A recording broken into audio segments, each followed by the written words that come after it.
Thank you so much for watching Riff TV. Now, this interview is obviously with video, but I don't interview everybody on Zoom. That's why I put it on my Talkin' Rock with Meltdown podcast. We talk to rock artists from all over the genre. So check out Talkin' Rock with Meltdown wherever you get your podcasts. And now to today's video interview. There he is. Rich, how are you? I'm doing great. Let me push that button. There we go. All right, perfect. So first of all, what'd you do on your birthday? Your birthday was just last week, wasn't it? Yes, it was. It was, they become less and less exciting all the time. I quit drinking 13, 14 years ago. And so, well, every day I wake up and I feel great. There's no big party at the end of it, that's for sure. I did interviews all morning. And then we had, my wife and I went out to a new restaurant up here in the mountains to have a steak dinner. And we were home watching season 5 of Yellowstone by 8:30. Pretty exciting day for sure. It was great. Yeah, so you guys are going to be coming through town on the 17th at the Fisher Theater, celebrating the 50th anniversary of Kansas. You still like getting out and touring? Oh, absolutely. We've been off for about a month and a half. 2 weeks is fine, but a month and a half is just too much. I need a balance. And usually, what we do is we schedule the year. We try to schedule the year anyway. Whereas I'll leave on a Thursday to, let's say, Kansas City on Friday. So I wake up in Kansas City, and then we play the show. The next day is a drivable distance, like St. Louis. Play the show in St. Louis. Sunday, I fly home, and then repeat that all year long. Then it's just easy. Yeah. But a month and a half off, no, that's you start questioning what it is you actually do. Wandering around the house in your pajamas all day is just isn't that thrilling. That's a kick-ass room, by the way. You're in. Is that like I have a rock room myself. You got like guitars and stuff and all that stuff up there, huh? Yeah, this is dedicated one of the bedrooms to my guitar sanctuary. This is I record from here. I got when we moved here, I got to have all my stuff in one place, and so it's all here. I can spend 12 hours in here, and the time just flies by. Yeah, I think your wife and my wife probably had the same deal. It's like she gave me the one part of the house, and she doesn't talk about it, tell me what to do with it or anything like that, and then she gets the rest of the house. And that works for me. Yeah, no kidding. So 50 years with Kansas. I don't know, maybe I'm not that bright, but I didn't realize you guys were actually from Topeka and therefore the Kansas, because back in the day there was Chicago and Boston. That was kind of a thing back in the 70s, wasn't it? Yeah, well, Chicago was before us, but I'm not sure. We were pretty quick to follow, but they're just a city. We were a state, man. Listen, man. That's right. And so, yeah, it's 50 years. Wow. That's a long time. Of course, you're an original member. Some members have come and gone. What was it like to play with Steve Morris? Frightening at first. I knew Steve just because we were based out of Atlanta, and then the Dixie Dregs were based out of the area. So we would all bump into each other and see each other, and we were fans of each other's bands, etc. But when he joined the band, he had just won the best guitar player on earth 3 times in a row with Guitar Player magazine. Wow. And was now in their Hall of Fame. And now I'm sitting next to him in Philly Earhart's basement while we're working on material. And I was very intimidated at first, but that went away quickly. He's not an intimidating guy. He's not a cocky guy. He's not a show off. And he's also watching what you do. He's learning from everybody all the time. Mm-hmm. And so he's just a fantastic guy. Does it take a little bit of time to create a little bit of chemistry with a guy like that? It all came together pretty quickly. We just went to work. We were all seasoned enough at that point to know that, well, let's start working on material. Let's see what we can do. And so the relationship kind of grew out of the work. we'll get to the friendship, but let's get to work. Mm-hmm. Yeah. Have you kept in touch with them?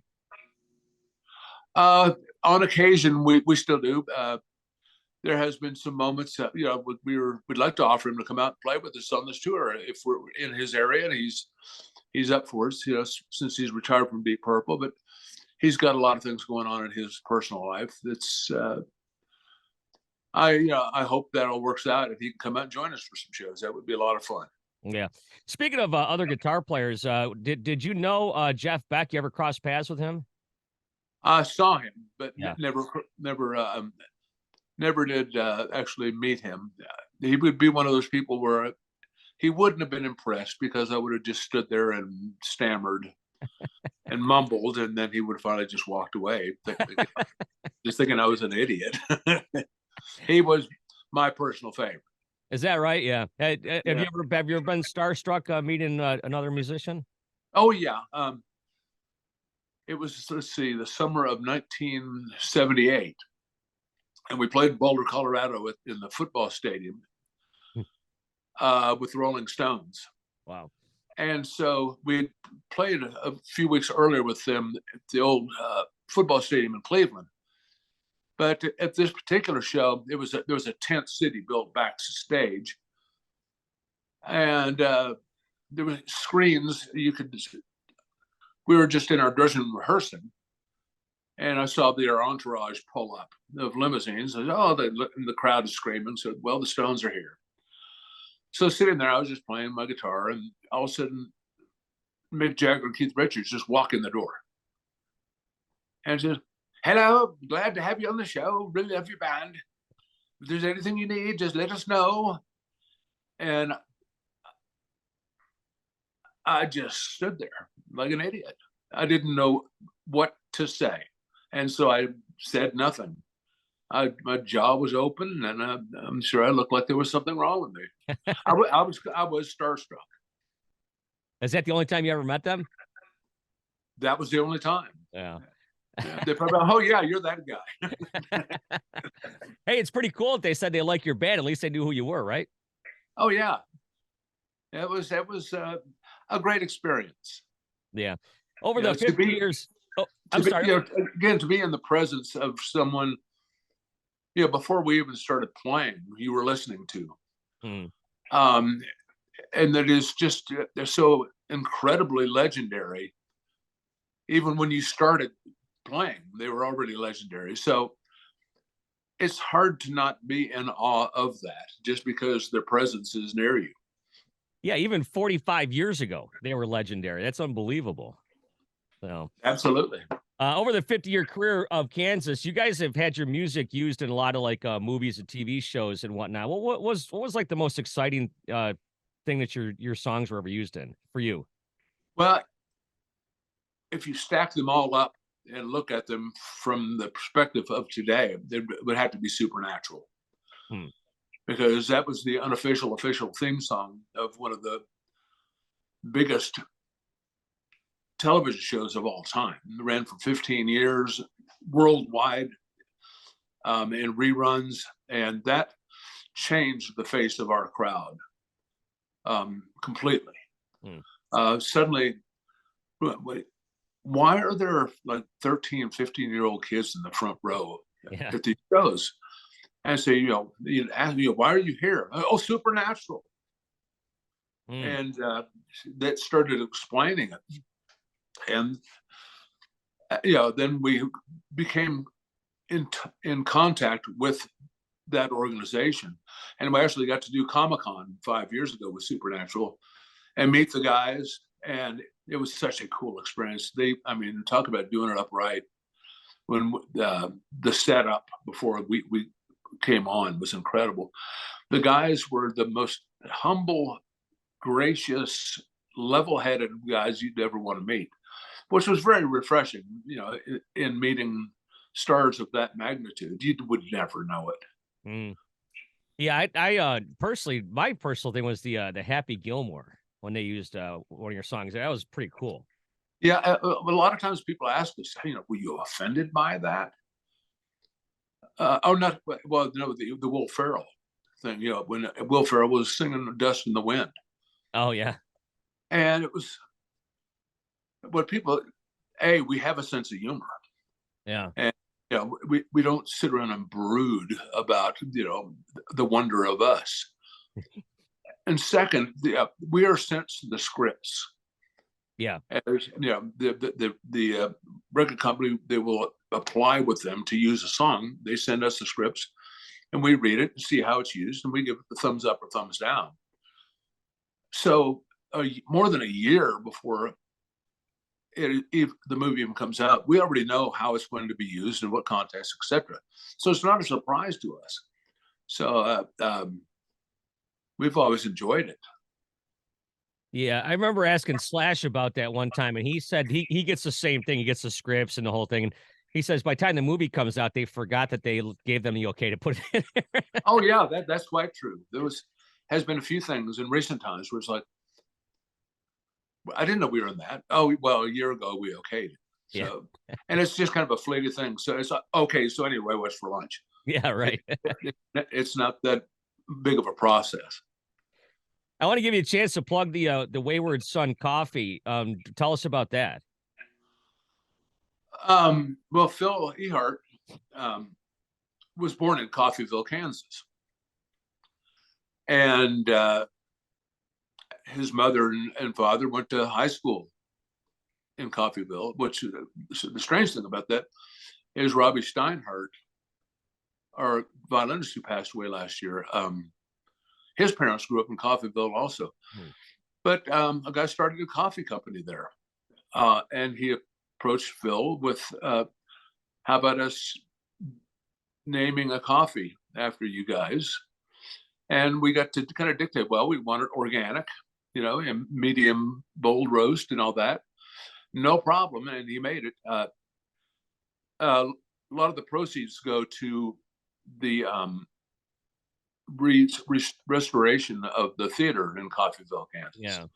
And so recently they sent us, my wife and I, a couple bags from there, and it was really good.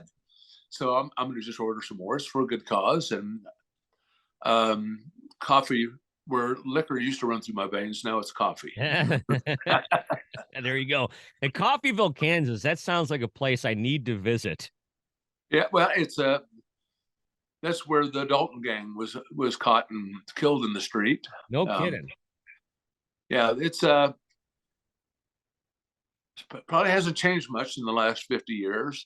There's a guitar builder that works right there on the main street that was from our area that I am in contact with on occasion, that I might have him build me a guitar. It's a sleepy little town in a sleepy little area.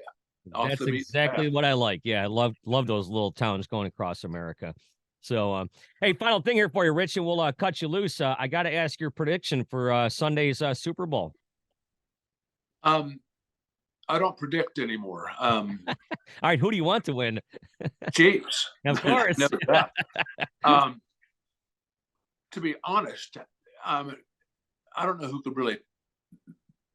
You can take a guess, but you can't pick. Yeah. They're very evenly matched teams. I think the Eagles might be a little bit more all the way around better team. Quarterbacks are both great. Mahomes a little better. Tight ends, Kelsey is probably a little better. Their offensive line is maybe a little better, but we've got Chris Jones, who is the best. Their defense is better, but our defense really rises to the occasion. And so, I mean, they might slaughter us. We might slaughter them, or it might be a knockdown drag out, just like the Buffalo Chiefs game was last year. Yeah. To get into the Super Bowl. I mean, it was, that's the best game I've ever seen. And this very well could be that too. Andy Reid, great coach. And from Philadelphia, I'm sure he has an axe to grind in winning. So, what I've found is if we start taking a lead and I start texting friends, like, oh, we got him now, that's when it all starts to fall apart. So I don't say anything until it's over now. I have my hopes and wishes, and I hope everybody survives it safely, and everybody gets to play. I hope Patrick Mahomes doesn't get, re-injure his ankle, because I think makes for a better game, Right. win or lose, with him in it. Yeah, I grew up in Buffalo. I moved to Detroit in 1995, so I was there through all those Super Bowl losses. And that game last year, if I'm not mistaken, that was the overtime win, right? Yes, Yeah. the final 2 minutes I've watched 10 times, and it still makes me nervous. Yeah. Best game I've ever seen. The most amazing final 2 minutes of any game ever. Well, we'll just say go football or go Chiefs or whatever you want to say for this weekend. But Definitely go Chiefs. I love Philadelphia. We got a lot of fans there, but we're talking football here. That's right. Well, you're coming through Detroit Saturday, June 17th, playing the Fisher Theater as you celebrate 50 years, 16 studio albums, 5 live records, and just 50 years of great rock and roll. So, Rich, thank you so much for your time. I appreciate it. Oh, thank you. Looking forward. I don't think we played the Fisher before, so it's going to be a good time.